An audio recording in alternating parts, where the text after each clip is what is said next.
मुंगेर से अमित शाह का चुनावी संदेश, बिहार की दिशा और दशा तय करेगा यह चुनाव। नमस्कार, आप देख रहे हैं मंदा 24 न्यूज़ की स्पेशल रिपोर्ट।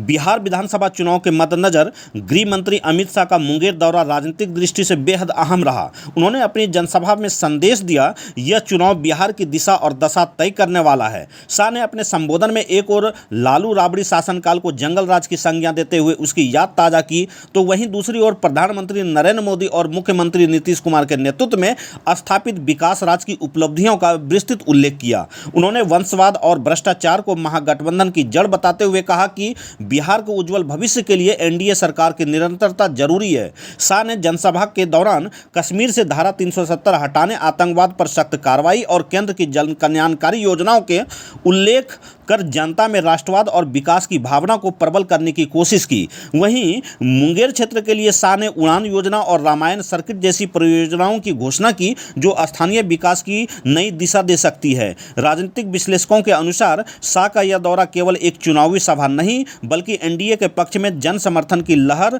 तैयार करने की रणनीति का एक हिस्सा था। अब निगाहें 6 नवंबर पर टिकी है, जब ईवीएम का बटन यह तय करेगा कि बिहार विकास राज की ओर आगे बढ़ेगा या जंगल राज की ओर लौटेगा।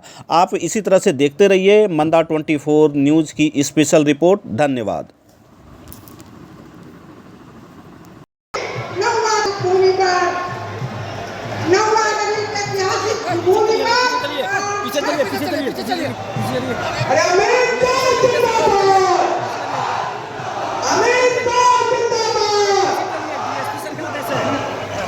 वही आप थोड़ा सा आपको बोल दिए सभी सरकार देश से हाँ सर को बोल दिए। ए भाई थोड़ा सा साइड हो। अपने गृह मंत्री से आग्रह हम लोग अपने करूंगी डिस्टेंस में हो। कि आप छठ के शुभ अवसर पर आए हैं, आज पहला दिन है। मैं तीनों प्रत्याशी से आग्रह करूंगी, कुमार पन्ने, मुंगेर के प्रत्याशी कुमार पन्ने, और जमालपुर के प्रत्याशी नचिकेता मंडल जी, और सुंदरा के प्रत्याशी रामानंद मंडल जी से आग्रह करूंगी तो वो बारी बारी हमारे गृह मंत्री, राजनीति के चाणक्य कहे जाने वाले गृह मंत्री का स्वागत, भव्य स्वागत इस मां जगत जननी सीता के धरती पर होनी चाहिए। और आप सब लोग मिलके, आप लोग खड़े होकर बोले भारत माता की, भारत माता की।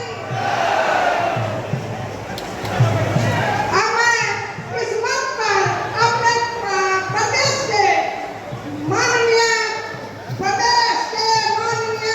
और कर्मठ यशस्वी प्रदेश अध्यक्ष डॉक्टर दिलीप जायसवाल जी से आग्रह करूंगी कि आप ऐतिहासिक मंच और ऐतिहासिक विशाल पंडाल को संबोधित करें।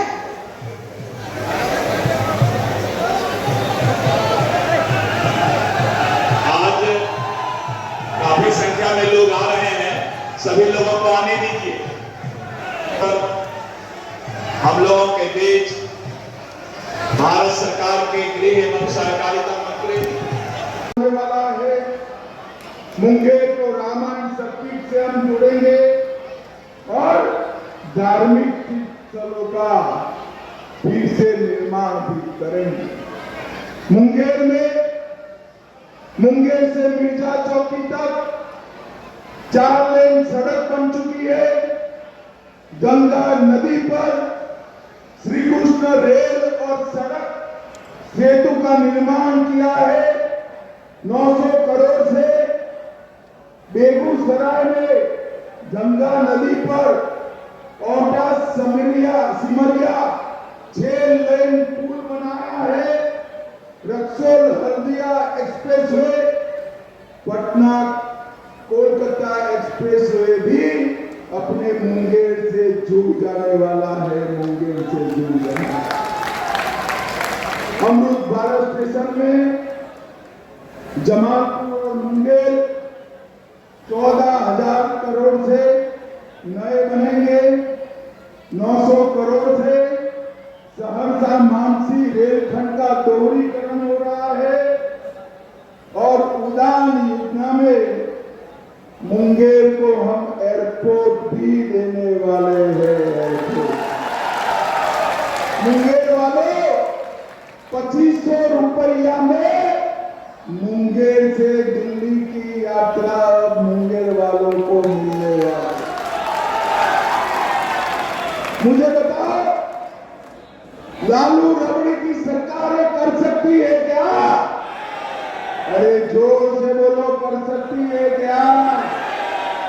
भाइयों बहनों, उन्होंने भ्रष्टाचार के अलावे कुछ नहीं किया। और हमारे नीतीश बाबू की सरकार ने अभी अभी 1,21,00,000 जीविका दीदी को 10,000 रुपया उनके बैंक अकाउंट में ट्रांसफर करने का।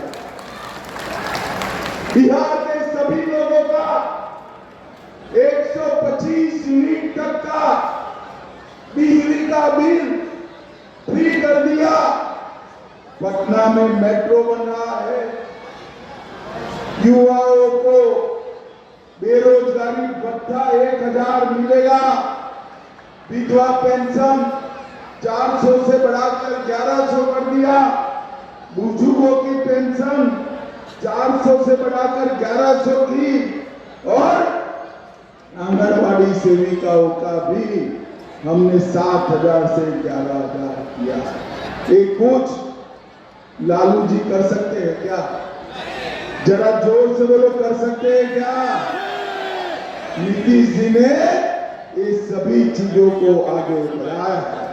और मोदी जी ने 8 करोड़ लोगों को 5 किलो अनाज प्रति व्यक्ति प्रति माह मुफ्त में दिया। 87 लाख लाभार्थी को, 87 लाख लाभार्थी किसानों को 6,000 रुपया हर साल 29,000 करोड़ दिया। 44 लाख बिहार के गरीबों को कर दिया। 3 करोड़ 53 लाख गरीबों को 5 लाख तक का पूरा इलाज मुफ्त कर दिया। और 35,000 से अधिक गांव ओडीएफ प्लस करे। 44 लाख शौचालय बनाए। 1,60,00,000 घरों में पीने का पानी पहुंचाने का काम नरेंद्र मोदी जी ने किया। और भाइयों बहनों, मोदी जी ने बिहार के गरीब और युवा का चिंता करा। और लालू जी को चिंता है अपने लाल को मुख्यमंत्री बनाने का। और सोनिया जी को चिंता है राहुल जी को प्रधानमंत्री बनाने का। भाइयों बहनों, जो लोग अपने बेटे बेटी को मुख्यमंत्री प्रधानमंत्री बनाना चाहते हो, वो बिहार के युवाओं का भला कर सकते हैं क्या? जरा जोर से बोलो, कर सकते हैं। परिवारवाद के चलते वो अपने परिवार का ही भला करेंगे।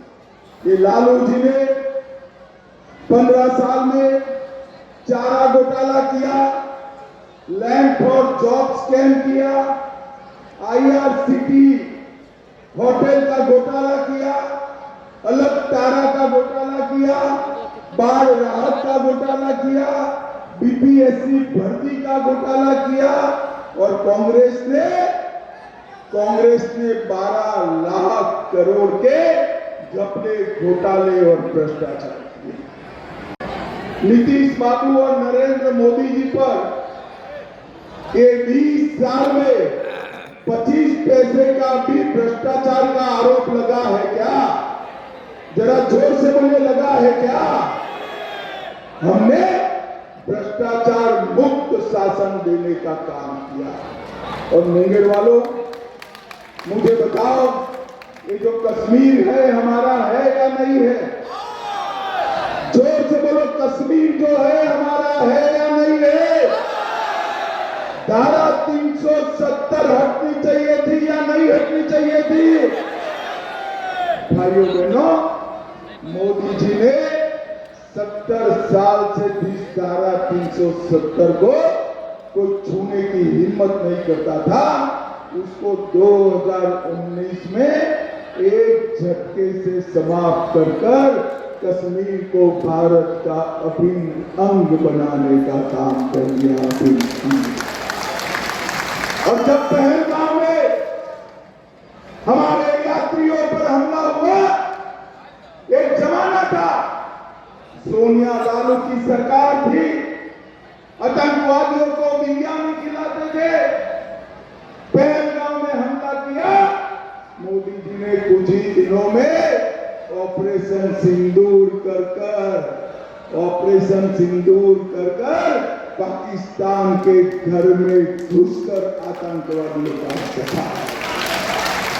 मोदी जी ने देश को सुरक्षित किया, बिहार को विकसित किया। 11 साल में 19 लाख करोड़ रुपया लगभग बिहार के विकास के लिए, 4 लाख करोड़ के एक्सप्रेस वे और पुल दिए, 1 लाख करोड़ रेलवे में दिए, मकाना तोड़ दिया, पूर्णिया एयरपोर्ट चालू कर दिया, मुंगेर का एयरपोर्ट चालू होने वाला है, 3 लाख करोड़ के इंडस्ट्रियल कॉरिडोर दिए, 24,000 करोड़ से हजारों मेगावाट विद्युत बढ़ाई और पटना में मेट्रो की स्थापना भी करी। भाइयों बहनों, ये मोदी जी और नीतीश जी की जो जोड़ी है, इसने पिछड़ा समाज के लिए, अति पिछड़ा समाज के लिए ढेर सारे काम किए और हमारे बिहार को आगे बढ़ाने। और लालू जी ने भ्रष्टाचार और परिवारवाद के अलावे कुछ। भाइयों बहनों, 6 तारीख को आप सभी को बिहार के भविष्य का निर्णय करना। यहां से 4 में से 2 प्रत्याशी भाजपा के लड़ रहे हैं और 2 प्रत्याशी जदयू के लड़ रहे हैं। आप लोगों के बैलेट पर तीर और कमल का निशान होगा। मुझे बताओ, आप सभी लोग कमल और तीर पर बटन दबाएंगे क्या? अरे जोर से बोलो, दबाएंगे क्या? 2/3 बहुमत से भाजपा सरकार बनाएंगे क्या? 2/3 बहुमत से जदयू एनडीए सरकार बनाएंगे क्या? तो मेरे साथ दोनों हाथ उठाइए दोनों हाथ, विजय के संकल्प की मुट्ठी भींचकर राम लल्ला का जयकारा लगाएंगे। मेरे साथ बोलिए, जय श्री राम, जय जय श्री राम, भारत माता की वंदे वंदे वंदे। आप सभी का छठ पूजा के नहाई खाई का कार्यक्रम होने के बावजूद, उत्सव होने के बावजूद इतनी बड़ी संख्या में आने के लिए एनडीए आपका आभारी है। बहुत बहुत धन्यवाद।